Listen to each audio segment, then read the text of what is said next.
What up, what up, what up, what up, what up, what up, what up, what up, what up? Steeler Nation, what's happening? What's popping? All of the above. What is good? What is good, good people? Happy to be here joining you guys or having you guys join me on the latest episode of The Knee Jerk Reaction post-game show. Pittsburgh Steelers, Week 13 versus the Cincinnati Bengals in Cincinnati. And we're going to talk about it. And I'm going to give you guys the 411, the reason that's why I was unable to do the show right away. Also, the reason why I didn't see the entire game in real time. I watched all the way through Pat Fryermuth's touchdown with about 22 seconds or so left in the third. Then the rest of that, the fourth quarter, I had to watch it just a little while ago. I was in a restaurant celebrating my mother-in-law's birthday, and they had the game on in the bar, so I ran over there. I saw a few plays or two, didn't want to be rude. I'm sitting at the table. Leonard Langley, as you guys see in here, pop.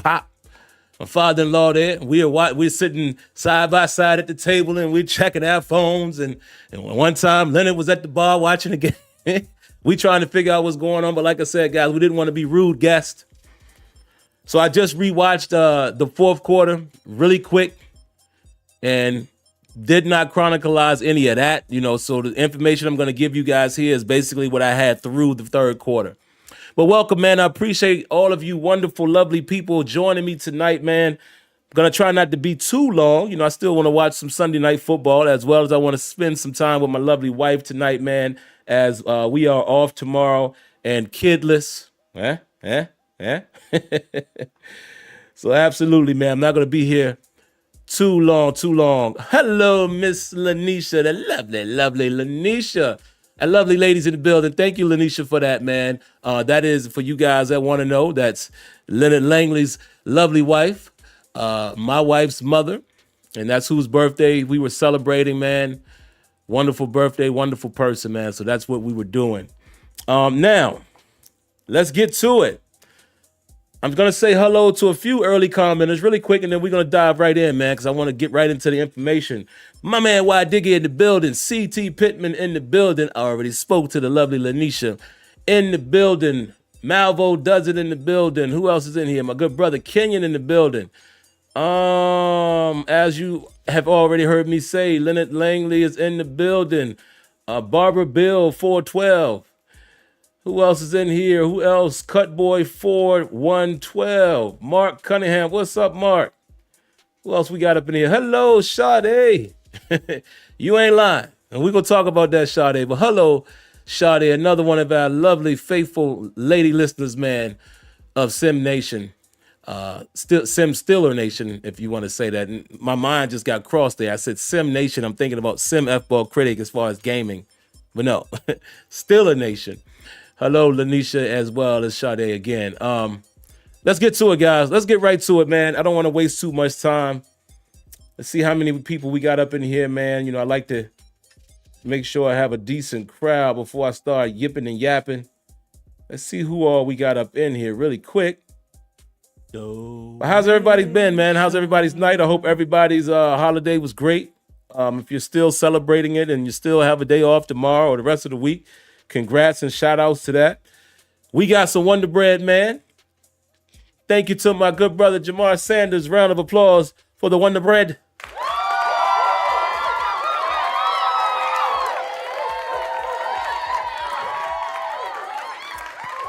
Thank you for that. He says, Najee. Najee running that ball hard, man. I really appreciate it, man. I wish we could have got Najee 100 yards, man, but it is what it is. It is what it is.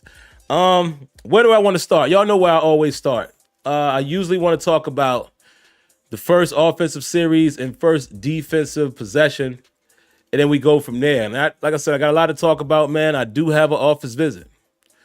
Absolutely have an office visit. And so far, I only got one. But it is a great one. Let's get to it. First and foremost, Pittsburgh Steelers deferred. They took the ball first. Good to see that. Had a nice defensive effort. Steelers, Keanu Benton got the ball rolling in terms of positive tackles for loss. That's positive for the defense. He got a tackle for loss on 2nd and 10, brought up a 3rd and 11. After a false start, the Bengals were faced with the 3rd and 16, and guess what? Your Pittsburgh Steelers got off the field with the 3 and out to begin the game. You can't do it no better than that. You cannot do it any better than that, guys. A 3 and out. You defer, you kick off and pitch a 3 and out. You can't do it any better than that. So hats off to the defense for that particular series. Now let's talk about the first offensive drive. Calvin Austin draws a pass interference on the first play of the game, but Austin got hurt in the process. There was a screen play to Najee Harris for 7 yards on the next play. There was an incomplete pass on 2nd and 3. Then there was a play action pass to Van Jefferson. And then right after that, the travesty happened. And actually, I have more than one office visit. I'm going to add an office visit right now because of what I'm about to say. Taylor Britt was able to come up with a pick 6 on Russell Wilson on that first offensive possession, and it is 7-0 Bengals. But in case you're wondering who I'm calling into the office, hold on. Let me see if I got enough room in here. I think I got enough room to fit him. Hey, right, real quick. You, go get your crew and bring them all in here. Yeah, everybody. I know you guys are having a referee meeting tonight. Bring everybody in here. All of the crews except for who's doing Sunday Night Football tonight. Bring everybody else in here, please. Come on in. Come on in. Let me just say this, NFL referees. I usually don't want to say this. You guys are doing a horrible job. A horrible job. How is that not some type of illegal hands, PI, whatever you want to call it, with Taylor Britt and George Pickens on that first possession? He hit him around the head, around the back of the head, and pulled him down to the ground. And there's no flag. How?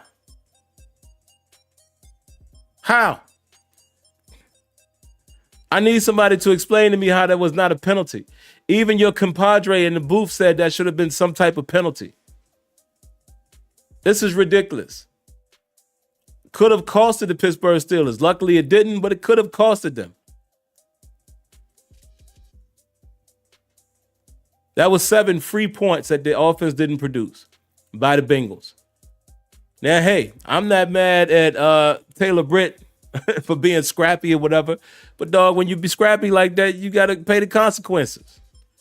That was a ridiculous no call. And you refs have done a horrible job in a lot of these games this season. And I'm not just talking about Pittsburgh Steelers games.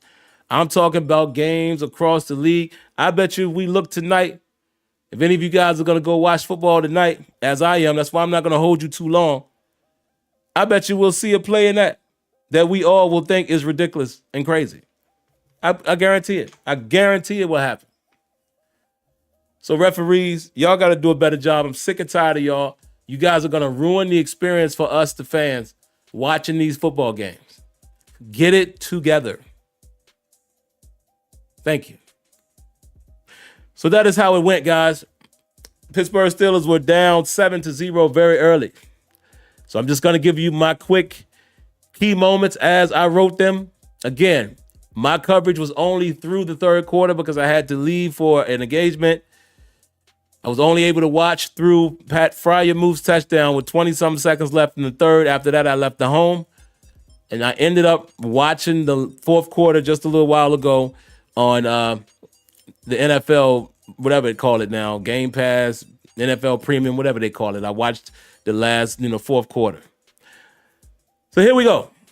I wrote here, Steelers answer the Bengals with the score of their own to George Pickens on a quick screen. I like that play call. Got to point out Ben Skoranek. Great block on that play, key block. Najee also was big on that drive, if you guys remember. Najee was exhausted. Y'all remember that? I remember we were going up tempo, right? And after like Najee's third play or so, you saw Najee do like this to the sideline, but then we were hurrying up. So he kind of turned around and still got in motion and got the ball again. And that's when he ran out of gas. He literally, y'all know what he looked like? For any of you guys who play video games, he looked like when you run out of turbo on Madden or whatever. I mean, he was, dog, you literally saw the exhaustion. And it's because he was just overworked. He had the two big plays back to back and ran it again. And he was just overworked because the man was asking to come out, but he didn't do that because he was like, all right, I'm going to sacrifice myself because we're in an up tempo. Shout outs to Najee, man. Shout outs, because my boy was gassed. And he still picked up about 7 yards on that. So yeah, that's what I wrote there, man. Key block by Skoranek on the screen to George Pickens, but Najee Harris had himself a drive right there. And I wrote that it was a nice mix-up of plays on the drive, along with Russell being very smart with the ball. I think Russell was being very smart with the ball today, man, as far as, you know, the pass that he made, who he threw it to, when he decided to throw it, and just his mobility in the pocket, you know, using the idea of him running and then stopping and still throwing. Yeah, Russell was in his bag a little bit today, man. So I wanted to highlight that, and I notated that on that particular drive as well. I think Russell Wilson was very smart with the ball. Hold on, guys. I got to interrupt myself. Round of applause to Will I Am. I definitely appreciate the Wonder Bread. Thank you, brother.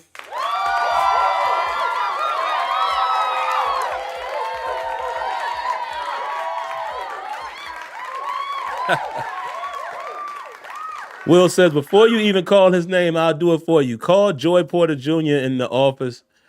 He really has me where, yeah. Oh, don't worry. I'm going to get there, brother. I'm going to get there. So right after that, what else did I write, man? It was good that we matched the touchdown because, you know, I just didn't want us to stay in that hole at that moment. You know, even it back up 7-0, essentially 7-7, essentially 0-0. So the next thing I wrote here, man, what do I got here? Steelers give up a back-to-back big runs to Chase Brown. Chase Brown has been showing up for the Bengals, man. He's running the ball really well. Sets up a 1st and goal, and then Brown scores on the very next play, but he Steelers gave up. I think they said it was a 41-yard run, in which the commentator said it was the biggest run of the season for him so far. And the Steelers come in the game 4th against the run. I thought that was interesting. I didn't realize we were that good against the run. I'm going to check the stats really quick, guys, because if I'm not mistaken, give me a second. If I'm not mistaken, I don't think Chase ended up with 100 yards or anything. Let me see.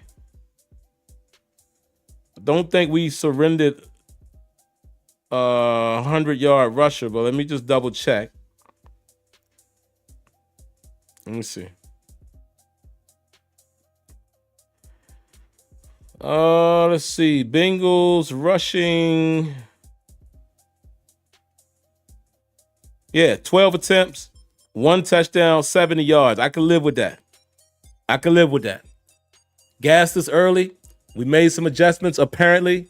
I'll definitely watch, and, you know, when I get the film and take a look at that. But obviously, the way the game went, it was a shootout.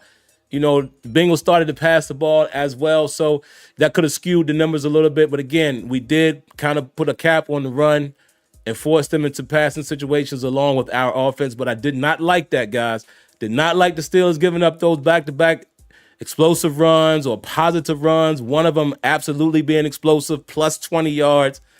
I keep telling you guys, that's the thing that worries me about our defense. Our defense has the ability to bow up at times. Our defense has the ability to turn the ball over at times. But what our defense has consistently done this year is given up a ton of explosive plays.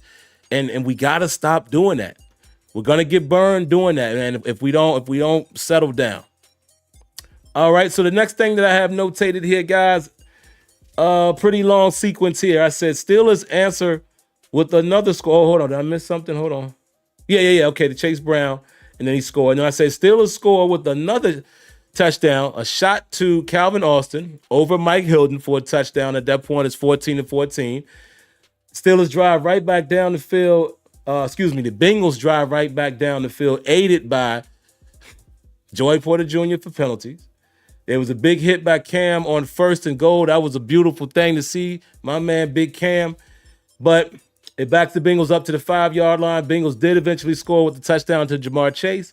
But the Steelers answer with another score of their own. A great drive and a nice run by Najee Harris. At that point, we're sitting at 21-21. I wrote here that it was great blocks by Washington. And again, Skowronek. Great blocks by Washington and Skowronek. Skowronek again showing up. Kenya made a good point during the game as we were texting. He said Skowronek could be partly the reason why we don't see as much of Mike Williams, even though we've seen him a little bit. Skowronek is getting more playing time in these formations where it's not 3 wide receivers. You know, some of these 12 personnel packages, you know, sometimes we're giving Skowronek the opportunity because of the bigger body and what he's been able to do in the blocking game. So, and he's played a little bit of 11 personnel as well, depending on the play call. So Kenya might very well be right about that. Could very well be right about that Skowronek is taking some of Mike Williams' snaps. That only makes sense. Right after that, I wrote, man, another key moment of the game. TJ Watt finally makes a play on the very next drive, a strip sack on the Bengals. The Bengals were driving, but the Steelers aren't only able to come away at that point with a field goal. And at that point, it was 24-21. The next thing I have here, guys, I wanted to give Tomlin some credit, and then I almost took the credit back. Let me talk about it. Tomlin called a timeout with 2 minutes and 12 seconds left on the clock in the first half. I said, okay, good. I see that you're finally trying to use the timeouts accordingly, right? And to use the 2-minute warning as a part of that package so you can essentially keep some timeouts in your pocket. The Bengals had a false start, and the Steelers were able to get the ball back with 1 minute and 56 seconds on the clock. And I wrote here, but the Steelers did trick away. They tricked away 8 seconds late in that drive. They could have gotten another playoff. Y'all remember that? So I don't know if I want to put that on Tomlin or Russell. I might have to say Tomlin because Tomlin should be calling the timeout, you know, on the sideline. I saw Russell Wilson was doing this. You know, he was saying timeout, timeout. But y'all remember that at the end of that half, we let about 8 seconds get away. I think if we would have called the timeout, at least took a shot in the end zone, we still had time, if it's incomplete, to kick the field goal. So what I wrote about that, I said, hey, could have gotten another playoff.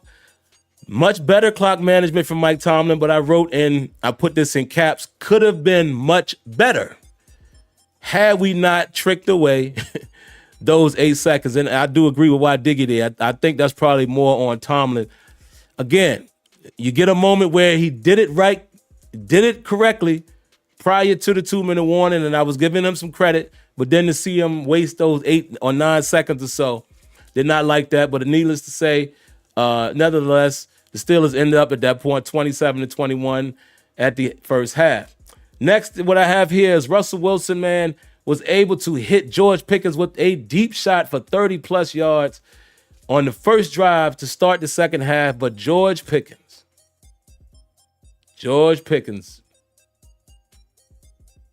gets an unsportsmanlike penalty. Takes the Steelers out of the red zone. And the Steelers have to burn a time out there, clock management.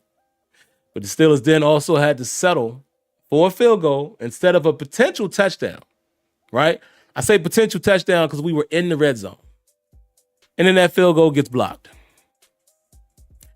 Now, actually, guys, I told you wrong. I said I only had one office visit, but I actually had 2 all along, and I just forgot. What's up, GP? I see you peeking in here. Yes, you. George, come on into the office, sir. Got a couple of people who want to hear from you. Come on in here, man. It's your time, buddy.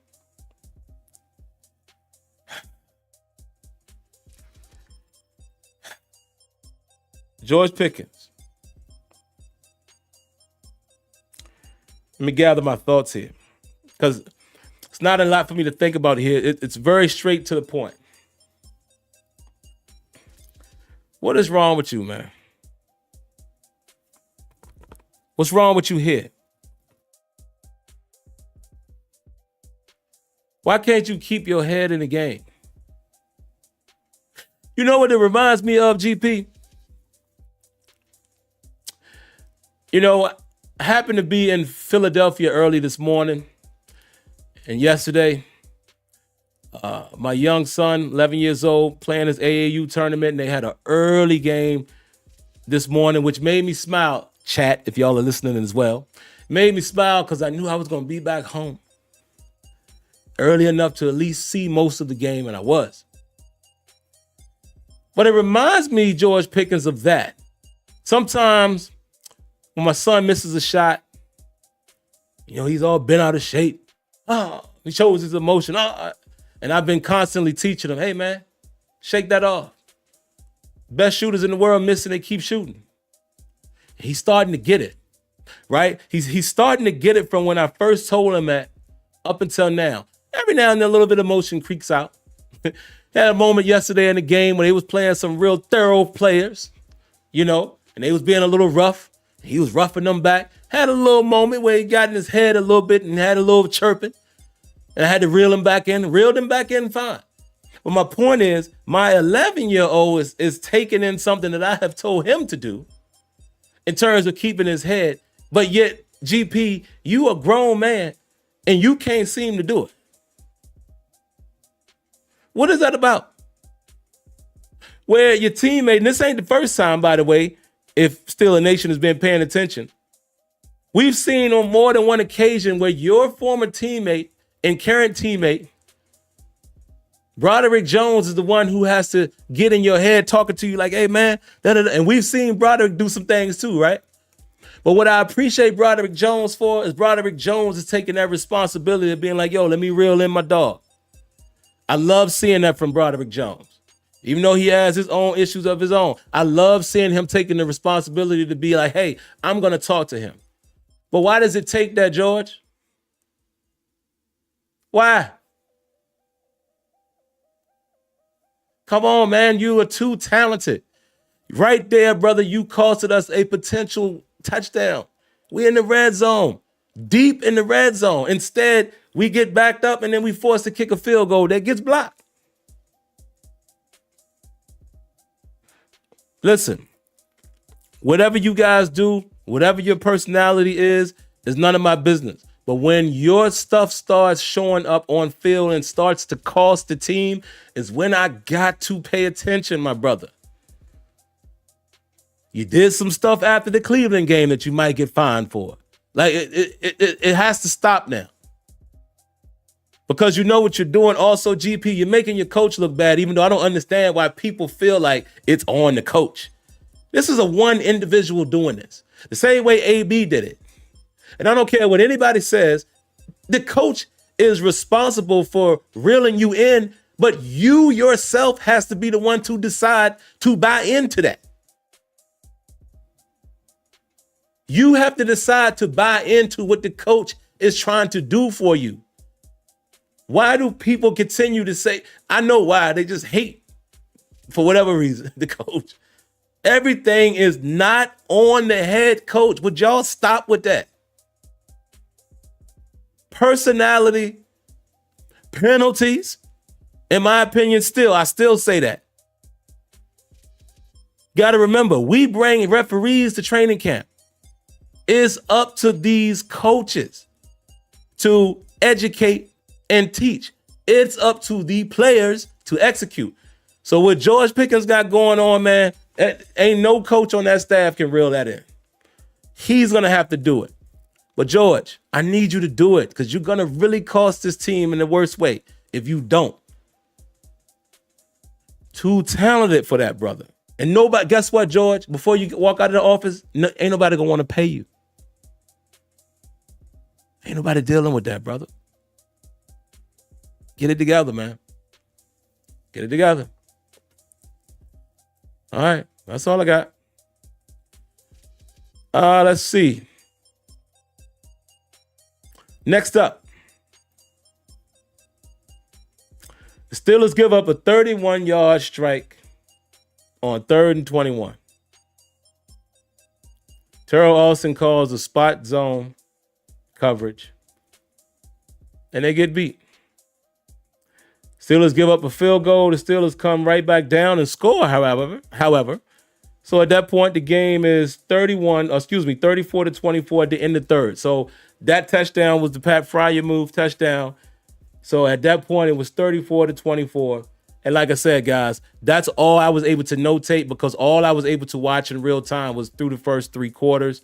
Right at that touchdown by Fryer move, and then I had to go to my mother-in-law's birthday dinner. I eventually did watch the 4th quarter, but I didn't do it in real time, so I don't have the notes. But I do know pretty much some of the things that happened after that and what transpired, and I'll talk about that really quick. We continued to cook. Obviously, we put up more points. We ended up with 44 points, so the Steelers able to produce 10 points in the 4th. Russell Wilson was playing good. The defense started leaking again, guys. Again, that's 24 points at the end of the 3rd. And the Cincinnati Bengals ended up with 38 points. And, listen, we were able to walk away with a victory. But, guys, my defensive recap for the day, man, is I've been saying this all season.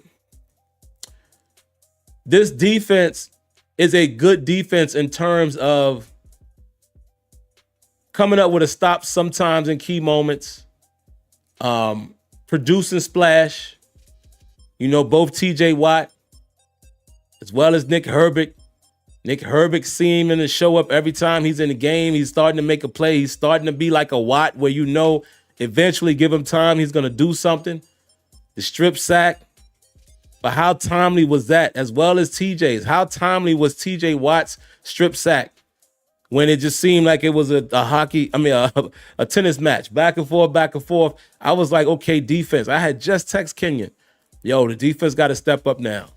The offense doing their job. We got to make a play. TJ makes a play. And that's when we finally were able to turn them over and carry a lead. Late in the game, Nick Herbig makes a play. Peyton Wilson, scoop and score. See? Cam Hayward had a day out there. My man Cam Hayward, coming up with a key sack and key moments. See what I'm saying? The defense does just enough, but the biggest problem and the detriment that we have on this defense is explosive plays. Guys, how do you give up a 3rd and 21? How? In that situation, come on, dog. You give up 31 yards. How you give up 31 yards on a 3rd and 21? And I don't even think T. Higgins had to run much more after he caught it. He may have ran maybe about 10 more yards, maybe. So you essentially gave up the full yardage. Come on, bruh. And Terrell Austin, my God, and Mike Tomlin. I'll say the same thing because I know you guys, Mike Tomlin has a hand on the defense as well. We have got to stop with this soft spot drop zone anytime we want to de facto keep things in front of us. We don't play it well. Can I say that? Can I just say that? We don't play it well. I know what you're trying to do, and it makes sense. And sometimes when we get guys in down the distance and we get a little pressure, you keep everything in front of you, tackle the catch, I get it. But we don't do it well. We don't seem to do it well with quarterbacks who are good. You might get to them from time to time, but we don't do it well enough to hang your hat on that. I was telling Kenyon in the chat, man, texting during the game. Listen, you can't play man-to-man press and all of that every play either. But if I'm going to pick my poison, I would rather see us get hands on these receivers. And if they beat us, they beat us. Instead of sitting back in that soft zone and continuing to get beat. At least let's make it a fight. Get hands on these dudes. What happened if you get up and press them? And if you're successful, you give your pass rush just a little more time. You disrupt the timing of a route just a little bit. That could be the difference from an incompletion. Some of these key moments, even that touchdown that we gave up to Chase, down in the goal, and it was like what was it, 3rd and goal or something like that, and we playing up tight on Chase, and we run the zone, and it's like, again, Jackson is just in a trail technique, kind of guessing where Chase is going. Like, in that situation, get your hands on him. Like, I understand why you sometimes don't run man that close, because pick routes and all of that. But dog, even in zone, you can get up and get hands on them. You have the 5 yards legally to touch them. Legally. The end zone is your friend in that scenario. Excuse me. It just pisses me off, man. To just keep seeing us do the same thing over and over. Wonder Bread, thank you so much. James Webb, round of applause.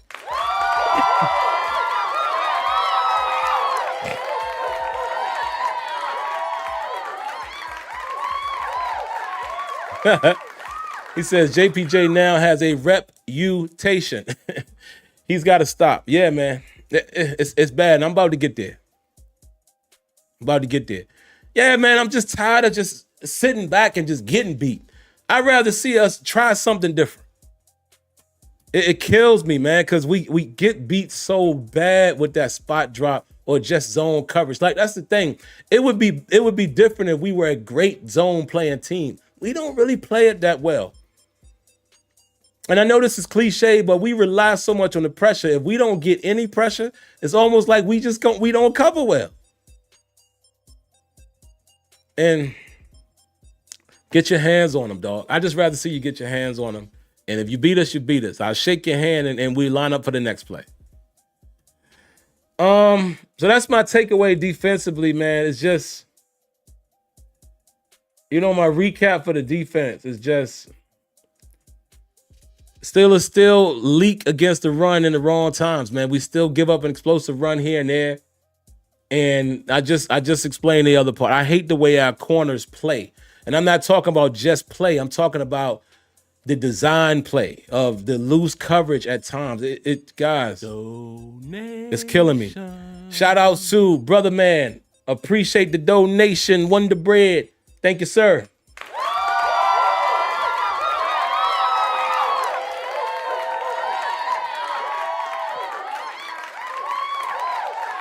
I'm going to read it just like you wrote it, brother, man. You got some words missing here, but it says, offense doing good, but need consistency. So nice start finally. So I think what you're trying to say is so nice to get off to a good start, or I don't know. But like I said, that's what you wrote. But I think I understand what you're saying. And yeah, it definitely, offense did a great job today, and I would like to see more consistency with the offense. I think that's what you're saying generally. The Master Music, you said that's a coaching issue. You talk about the zone stuff. Yeah, see, we could definitely say that. We could definitely say it's coaching in terms of what they continue to call.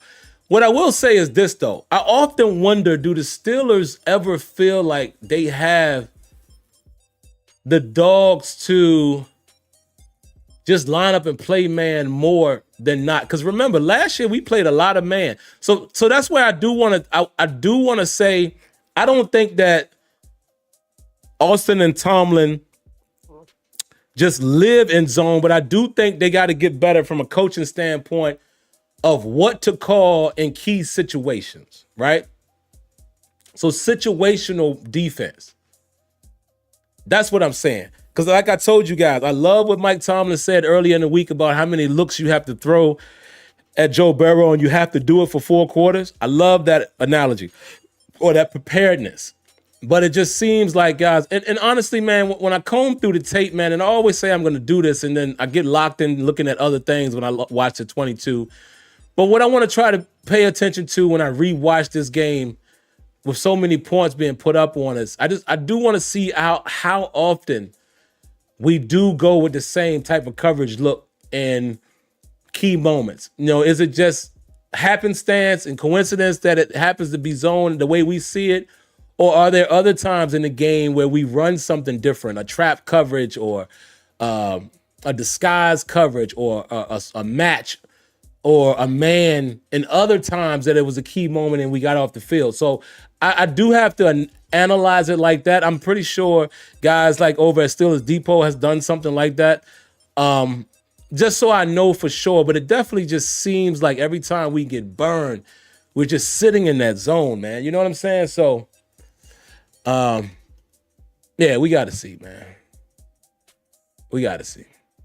All right, what else I got, guys? I don't think it was too much more. Offensive recap, I said the offense has to do better with pace and tempo. And what I mean by that is they are always running up against the shot clock. They always running up against the daggone play clock, man. Like, we burned the timeout on the first drive of the second half, excuse me. Because we always running up against the play clock. I'm going to get back to that. Right now, I'm going to give thanks to my good brother, C.T. Pittman, man, for the Wonder Bread. Thank you, sir. Round of applause.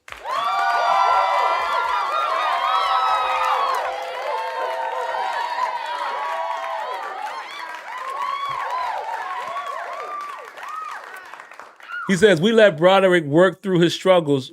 We got to give JPJ the same grace. He'll figure it out. Okay, I respect that, C.T. Pittman, but I got to get at him tonight. I'm about to do it in a second. But I respect what you're saying. But yeah, man, the clock management, again, and this to me, I put it on coaching with timeouts and stuff. But the play clock, like, dog, what are we doing? Like, it seemed like we run close to that clock a lot. And it's these situations where we barely getting it off. And sometimes it seems to cost us a timeout, man. And so I just feel like overall they got to get better with that. But outside of that, guys, offensively, what an outstanding job across the board. I'm not going to spend a whole lot of time here trying to break it down tonight because, again, this is the knee-jerk reaction. Maybe I'll have more for you on Tuesday. But Russell Wilson, man, good Lord. If we could get this type of production from the offense, you know, a combination of Russ, a combination of Warren, a combination of Harris, and all of the eligible receivers. I mean, at one point they said Russell Wilson had hit 9 people. Dog, if the Steelers can hum like this, and I'm not saying produce 40 points a game, but what they showed us today, again, I'm going to tell y'all a couple things that I learned today. We know that the Bengals pass defense is suspect, and that's what I wanted to see. Could we take advantage of it?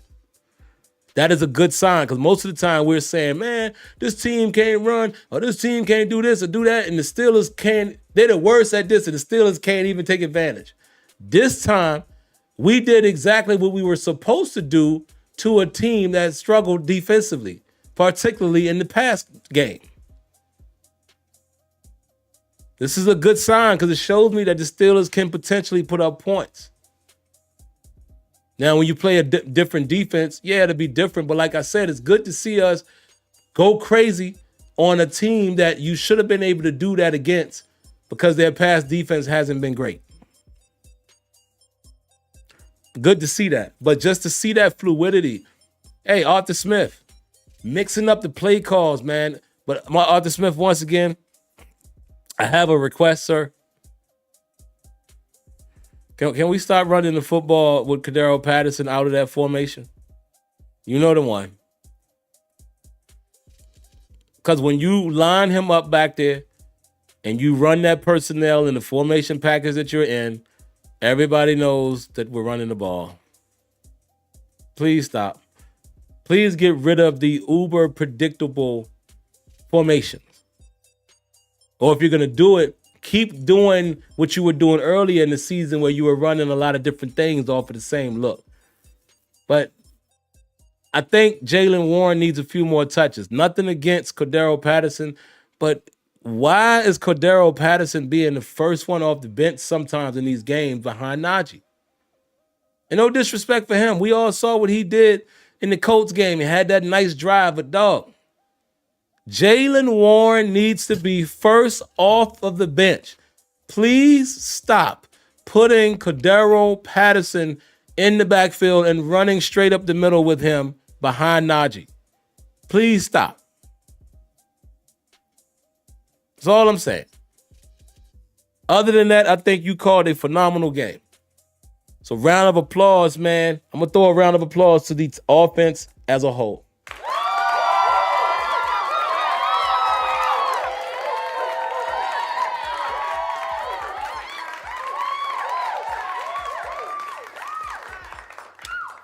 Last but not least, we have a last office visit of the night. Come on in here, sir.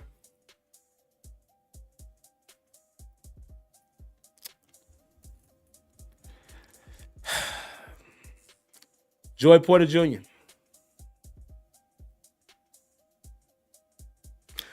It pains me to have to do this to you, but I'm fair across the board. This is a weekly thing. But I'm here to inform you that as of tonight, I will no longer be referring to you as Joy Porter Jr., JPJ, Lil Peasy, Peasy Jr., JP2, none of the above. At this moment, sir, you are being referred to as number 24.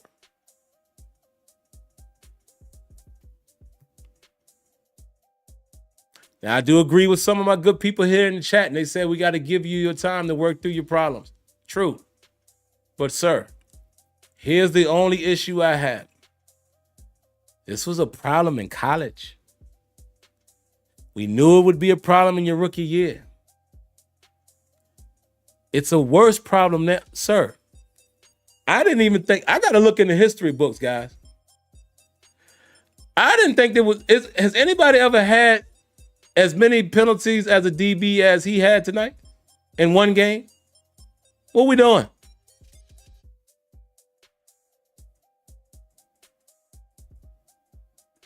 What we doing?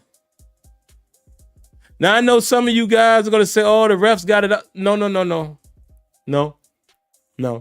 Mm-mm. Even if you want to take a couple of them penalties away, he earned most of them.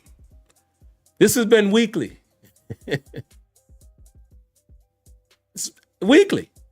Am I lying? Weekly, he's done something.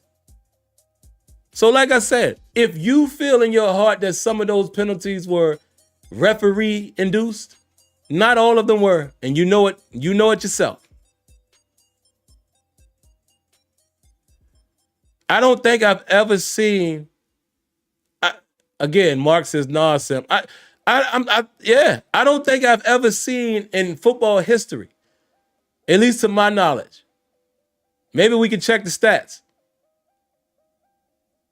I don't think I have ever seen another DB have that many penalties called on them in one game. Walter Worthy says, no, Sim, this is the first time ever a player has had 25 penalties called on them. This is not including the 2 on one play. Yeah, dog, how you do that, number 24? How do you get done? Oh, my God. Oh, my God. I wish I had, you know how I be doing the big hat moment? I wish I had a big dunce hat moment. Bruh, how do you have, dog, you had a penalty decline and one accepted all in the same play. I'm going to penalize here, and then I'm going to penalize there. I'm going to do it up here, and I'm going to do it back there. Like you just couldn't get enough of yourself.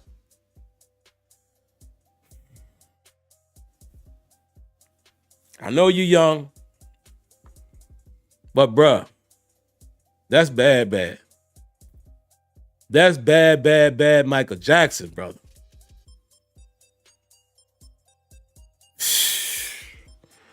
Go on, man. I don't want to beat you up too much more. Oh, wait, before you go. You notice I said number 24. I didn't just say 24. That means you're still on that week to week. Because I believe in you, kid. I believe you have talent, but you have got to stop being so grabby. Get your technique together, man. Stop panicking. We need another cornerback, guys. We do. We do. At this point, we need another cornerback waiting for his turn. Some of y'all are going to say it's Corey Trice. I don't know. Whoever it may be, whether it's drafted or emerged, we need somebody else that we can be confident in that can play on the outside. Because, hey, maybe they re-signed Dante Jackson. Dante Jackson has played well for us. He hasn't been, even with the 5 interceptions, he hasn't been a shutdown corner, but he's played solid. Well, I would bring him back. But we definitely need to be looking for somebody else that we can stash and groom in case, number 24 doesn't come out of it in the next year or two. So, yikes. But all right, guys, man, listen, that's all I got, man. What a game, guys. Again, I'll have more to say on Tuesday when I've rewatched the full game and full like I said, I apologize for the later show, man. I appreciate y'all hanging in there with me tonight. Let me see how many lovely people we got in here rocking with us tonight. And like I said earlier, guys, I couldn't watch the game in its entirety. I got lucky, and unfortunately for my son, they did not win the championship this time. They did win their last two tournaments. They won the chip. This tournament, they didn't, unfortunately. So because they lost, they had an 8:00 game this morning, and I was able to, we left Philly. It was in Philadelphia, so I was able to get home and watch the game all the way through. Pat Fryermuth's touchdown with 20-something seconds left in the third. But then we had an appointment celebrating my mother-in-law's birthday. Me and my wife had a dinner reservation set up with her, and a lot of family came through. We had a nice time. Leonard was there, Leonard Langley here, and we checking each other's phone and running to the bar to see what's going on because they had a TV there. And we were able to learn that the Steelers did win the game. So I'm going to go back and watch everything in full. Great win for us, man. And, hey, a Ravens loss. So the Steelers now have some breathing room. We'll see. And, I like I told you guys, I think 10 wins get the Steelers into the playoffs. I foresee that happening, man. Just looking at the schedule, I think the Steelers can at least get another win, maybe 2, maybe 3. Who knows? I think we have a good chance of getting Cleveland next week. We'll see what happens from there. But yeah, man, we'll see. Like I told you guys, don't let that loss to Cleveland be the dagger. Everybody was ready to fire everybody. So y'all ready to fire people again today? Huh? Say it with your chest. Say it with your chest. If you still don't like the coach or the staff, say it with your chest. Don't go tuck and hide. I haven't seen too many comments in here. Don't go hide now that they won. But what's all the narratives? Oh, Tomlin didn't have him ready to play. Oh, Tomlin sucks against the AFC North on the road. And y'all made so much of that Thursday thing. These quirky things happen, guys, in the NFL. You all realize that, right? There's some quirky things with Bill Belichick's records. And Andy Reid, all of the great coaches, when they've coached for so long, there's going to be some quirky, trends that, stats of the weird. Oh, man, he has such a losing record against teams on Thursday Night Football, and especially in the AFC North. But then he go on the road and he take out Cincinnati. And again, Cincinnati is not your average 4-7, 4-8 now. They're not. Very potent offense, very solid quarterback. And they went out there and put up a shootout. Yeah, defensively, I wasn't happy at our overall performance. I loved the takeaways. Was not happy at how many yards and touchdowns we gave up. But again, are we going to say, oh, Tomlin, need to be fired up? You never say it when they win. I respect the person who comes out and say, I just don't like him as a coach for the team, win or lose. I will shake your hand and say, all right, that's your opinion. I respect you, brother. But I seem to never hear it when we win. Oh, y'all want me to say one last thing? That's really going to hurt some feelings. Steelers have 9 wins. The worst you can be in an NFL season with 9 wins is 9-8. So for all of you people that hate your head coach, there's another winning season.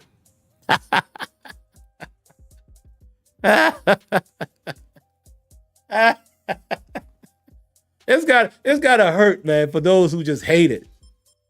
Y'all don't never get what you want. I'm sorry, y'all. I just had to pick fun. Because listen, I don't like it either. I don't like us just having winning seasons either. I want some playoff wins. I want us to really be in the hunt. So like I said, my expectations for this season was to get in the playoffs and at least win 1 game. Because I wanted us to be at least 1 game better than last year. And it looks like we may have a chance. That's all I'm hoping. Not looking past that. Anything past that. But we'll see. But that's all I got, man. Tomlin derangement syndrome. Yeah, it's just hilarious, man. I just like to pick fun at those. Because like I said, guys, for the most part, everybody's with y'all. None of us like us doing these one and dones. I think the disagreement with Mike Tomlin and people is that some of you just hate him and think he's the most horrible coach in the world. And some of us, like myself, think he is a good coach. That's all. That's all it's about. It's just that simple. All that other extra stuff is just narrative based. I mean, he can't win the Super Bowl. He can't. But the reality is either you think he's a good coach or don't, and everything in between is just narratives. You know? That's all. But all right, guys, I'm going to go ahead and get out of here. Y'all know the routine, man. Before I do go, need y'all to do that right there. Hit the like button. Share this video. Subscribe to the channel if you like the content and ring that notification bell once you're subscribed. Outside of that, y'all know I'm always going to wish you guys great health. Stay healthy. Stay safe. God bless. Good night. Like always, thank you for tuning in. I shall catch you in the next one. See you Tuesday.